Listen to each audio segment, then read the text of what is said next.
Bismillahirrahmanirrahim. Assalamualaikum warahmatullahi wabarakatuh. Halo, dalam pertemuan kali ini kita akan membahas tentang tahapan prosedur kerja editing. Ada 9 tahapan yang akan kita bahas satu persatu. Yuk kita simak.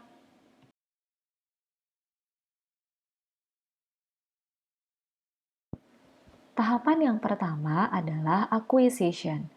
Di tahapan ini, editor memperoleh semua materi footage yang diambil oleh tim produksi. Bentuk footage-nya dapat berupa gambar atau suara, baik berupa film, video analog, tape digital, atau file digital, harus dikumpulkan bersama-sama selama proses editing pasca produksi.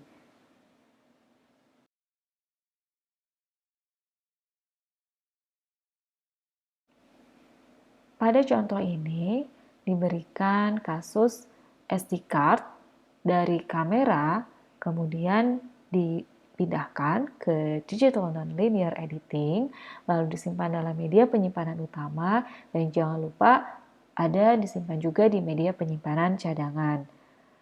Nah, ini contohnya materi dari lapangan diterekam dalam bentuk SD card. Dalam hal ini, orang yang bertugas memindahkan data gambar dan suara harus memastikan semua materi yang berada dalam SD card tersebut telah dikopi ke dalam hard disk komputer sebelum dikosongkan dan digunakan kembali untuk merekam gambar. Untuk saat ini, hampir semua editor menggunakan komputer sistem digital non-linear editing untuk pekerjaan editing. Oleh sebab itu, prosesnya harus import, capture, atau mendigitalkan semua bahan sebagai media pada drive penyimpanan sebelum pekerjaan editing dimulai.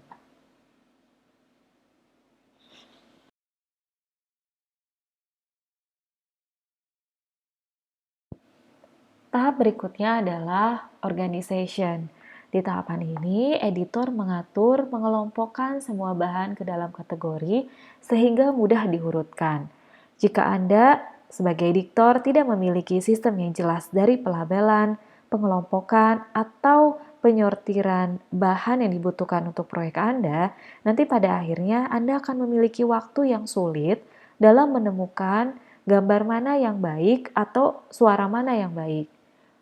Pengorganisasian sumber bahan gambar dan suara memang bukan menjadi bagian yang glamor gitu ya dari proses editing, tapi pasti tahapan ini bisa membuat perbedaan antara alur kerja pasca produksi yang efektif dan pasca produksi yang tidak efektif tuh. Banyak editor menjadi lebih baik dan asisten editor menjadi sangat berharga karena keterampilan pengorganisasian ini.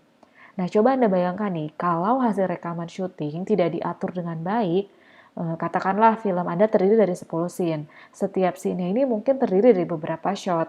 Dan satu shot ini terdiri dari beberapa pengambilan yang bisa saja oke atau bisa saja tidak oke.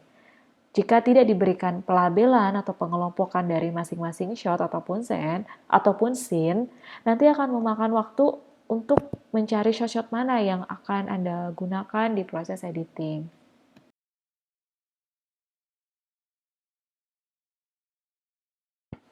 Tahapan berikutnya adalah review and selection. Di tahapan ini, editor meninjau semua bahan yang sudah diorganisir di tahapan sebelumnya, kemudian memilih shot terbaik yang akan digunakan. Sebagai editor, Anda akan menunjuk shot yang menarik dan mengesampingkan shot yang mungkin tidak akan digunakan. Memang akan lebih bijaksana untuk tidak benar-benar membuang apapun, karena kita tidak akan pernah tahu apa yang mungkin akan berguna satu hari atau beberapa minggu ke depan dalam proses editing. Nah, untuk memasukkan sebuah shot dalam urutan cerita sesuai susunan editing, tentunya editor harus memahami nih, fungsi dan kegunaan dari shot yang terdiri dari beberapa jenis.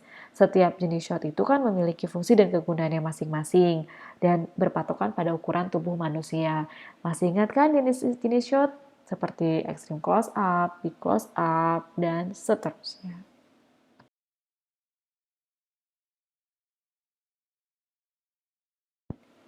Setelah editor memahami fungsi dari masing-masing shot, tentunya editor bisa menentukan jenis shot apa yang akan ia letakkan di bagian depan, tengah, atau akhir dari sebuah scene. Semua itu tergantung dari apa yang ingin dicapai dari setiap scene-nya. Jika ingin memperlihatkan lokasi dari suatu adegan terlebih dahulu, tentunya memilih extreme long shot atau very long shot bisa menjadi awal sebuah adegan. Tetapi jika ingin memperlihatkan ekspresi dari tokoh yang ada dalam adegan terlebih dahulu, bisa menempatkan big close up atau extreme close up menjadi pilihan.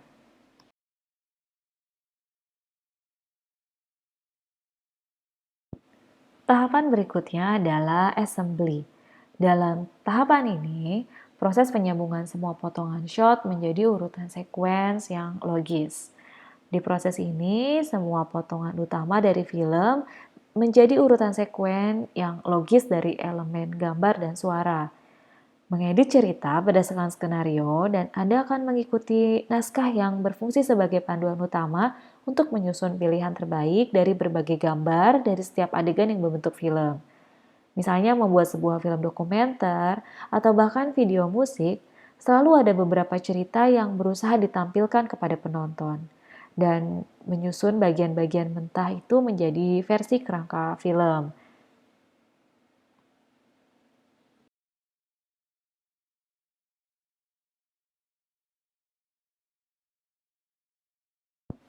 Tahapan berikutnya adalah rokat.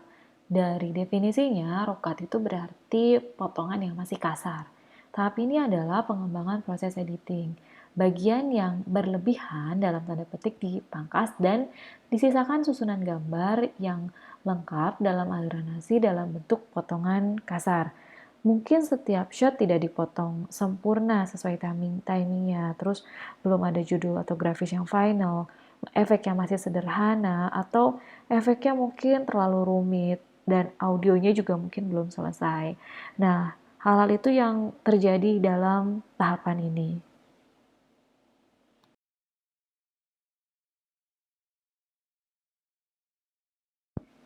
Dalam proses roka terdapat 4 macam transisi yang biasanya pada umumnya digunakan untuk menyambung setiap shot.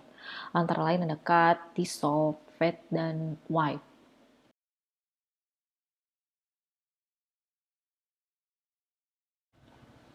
Pada tahapan cut, sambungan antar shot dalam setiap adegan sudah sangat presisi, di mana sambungan ini sudah dibuat dalam versi terakhir. Film sudah terlihat utuh dalam satu kesatuan, dan struktur menurut cerita dalam skenario juga sudah dipresentasikan oleh editor dalam sambungan gambarnya. Di sini mulai bisa terlihat apakah cerita film yang disusun berdasarkan urutan dari skenario telah berjalan dengan baik atau tidak. Jika ternyata ada hal-hal yang bisa menambah nilai lebih pada keseluruhan film, baik sutradara, produser, maupun penulis skenario akan memikirkan perombakan struktur cerita di tahap ini.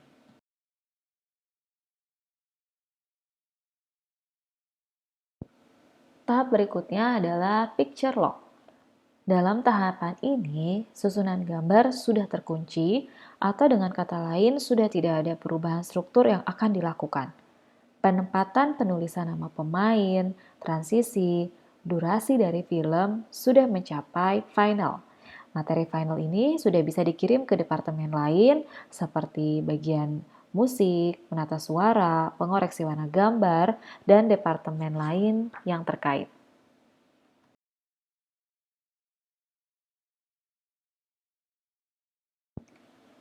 Tahapan berikutnya adalah finishing. Pada tahapan ini, semua materi gambar dan suara sudah dalam versi terakhir. Dengan kata lain, gambar sudah dengan resolusi tertinggi, sudah mengalami koreksi warna, penempatan nama pemain dan kru yang bertugas sudah ditempatkan di posisinya masing-masing. Bila ada efek gambar, juga sudah diletakkan di tempatnya. Begitu pula dengan suara. Suara sudah dalam posisi final. Suara dialog pemain, atmosfer dari latar shot, suara efek, narasi, serta musik sudah disatukan dengan gambar.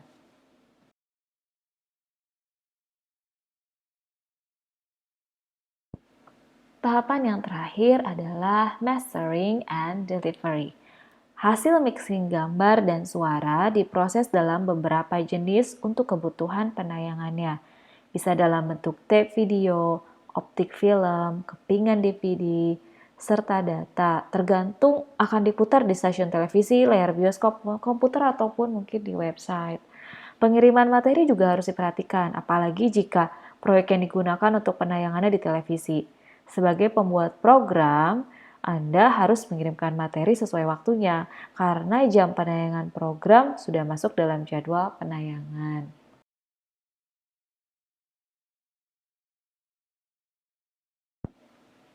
Oke, jadi itu pembahasan kali ini.